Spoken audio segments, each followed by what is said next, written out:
अच्छा, तो सबसे पहले आते हैं सीट्स डिस्ट्रीब्यूशन की तरफ, यानी टोटल नंबर ऑफ सीट्स पर। अच्छा, टोटल नंबर ऑफ सीट्स जो थी पहले 265 थी, यानी कि दो करने के बाद ये सीट्स बढ़ चुके हैं अभी 313। कि आपकी जो एफएससी है, आपके पास डोमिसाइल जो हो अपनी एजेंसी का हो, एफएससी जो है आपकी अपनी एजेंसी से हुई हो, तो बस वहीं से हुई हो तो ये है फाटा इन में आप आ जाएंगे, मतलब 90% सीट्स के रेशियो में आप आ जाएंगे। 10% जी सीट जो है फाटा आउट।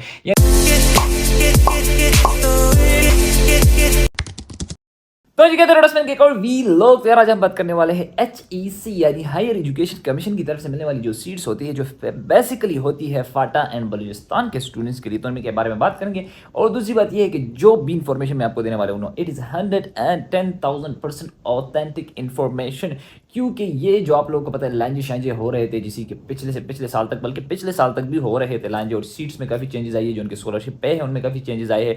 तो उन लांजों में जो उनका रहनुमा था स्टूडेंट्स की तरफ से अली अफरीदी, वो मेरा बहुत ही बेस्ट फ्रेंड रह चुका है, और वो आजकल मतलब प्राइवेट मेडिकल कॉलेज में पढ़ रहा है। तो उनसे भी मैंने सारी मालूमात की है, मुझे खुद भी पता था उस साल तक, मतलब पिछले से पिछले साल तक इनके बारे में। अच्छा, तो सबसे पहले आते हैं सीट्स डिस्ट्रीब्यूशन की तरफ, यानी टोटल नंबर ऑफ सीट्स पर। अच्छा, टोटल नंबर ऑफ सीट्स जो थी पहले 265 थी, यानी कि 265, और फिर जो पिछले साल धरने हुए थे, न्यू प्रोजेक्ट स्टार्ट हुआ, तो उस प्रोजेक्ट को अप्रूव करने के बाद ये सीट्स बढ़ चुके हैं अभी 313। और उसके बाद अभी आज ही मैंने कॉल करके इन्फॉर्मेशन ली है, तो उन्होंने कहा यार एक न्यू प्रोजेक्ट हम स्टार्ट करने वाले हैं, अगर वो अप्रूव हो गया, पर चांसेस उसके इंतहाई ज़्यादा कम है, तो फिर ये सीट्स जो है और भी इम्प्रूव मतलब इंक्रीज हो जाएंगे इस साल, पर चांसेस इंतहाई कम है। तो आप यही मानकर चले कि यही 313 सीट्स है HEC के। अच्छा, इसमें से बात ऐसी है कि 90% सीट्स अब जो है ना फाटा इनके लिए होते हैं, और 10% सीट्स फाटा आउट के लिए। अब फाटा इन किसे कहते हैं, फाटा आउट किसे कहते हैं, इसे भी जरा एलाबोरेट कर लेते हैं। तो बात ऐसी है कि इट इज अ कंफ्यूजन, तो ये कंफ्यूजन क्लियर कर दे। I think it is 100% sure कि आपकी जो एफएससी है, आपके पास डोमिसाइल जो हो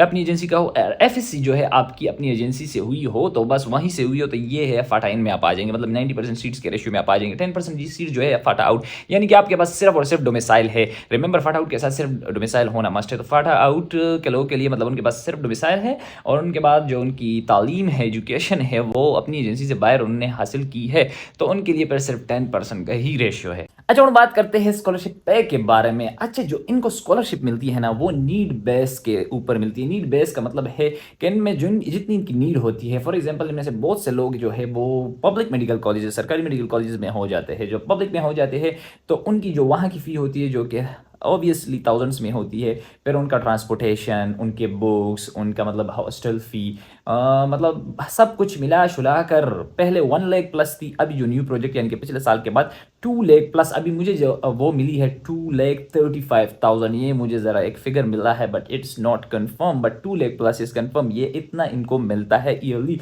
अच्छा, मेरा जो दोस्त है वो PMC में है, PMC में है, तो उसे मिलता है according to his need base. अब उसकी 16 लाख की फी है, पर 16 लाख तो वो उससे उन्हें मुहैया नहीं कर सकते, तो वो उन्हें देते हैं 5.5 to 6 लाख। पर अभी उसका फर्स्ट ईयर हुआ है and he is now in second year in PMC at PMC sorry. तो उसको अभी तक वो चेक तो नहीं आया, टू बी वेरी ऑनेस्ट, पर आ जाएगा, क्योंकि ऑब्वियसली आएगा ही एट द एंड। मेरे ख्याल में भी मेरी उससे आज ही बात हुई है, तो उसे मिलती है 5.5 to 6 लाख रुपीज़ HEC की तरफ से। तो ये तो स्कॉलरशिप के बारे में बात हो गई, क्योंकि ये इनके बारे में ये बात हो गई कि according to the need base इनको मिलती है। तो भाई आजकल ये इतना ही आपको HEC के टोटल नंबर ऑफ सीट्स का पता चल गया है, उनकी परसेंटेज का पता चल गया है कि 90% फाटा इन फाटा आउट, 10% फाटा इन फाटा आउट किसे कहते हैं, स्कॉलरशिप पे कितनी होती है, और क्या क्या मामला आजकल इसके चल रहे हैं। तो आई थिंक इसके बाद कोई ऐसी इन्फॉर्मेशन नहीं है, अगर हुई तो आप पूछ लेना, मैं बता दूंगा। तो मुझे इजाज़त दीजिए, अपना ख्याल रखें एंड अल्लाह हाफिज़।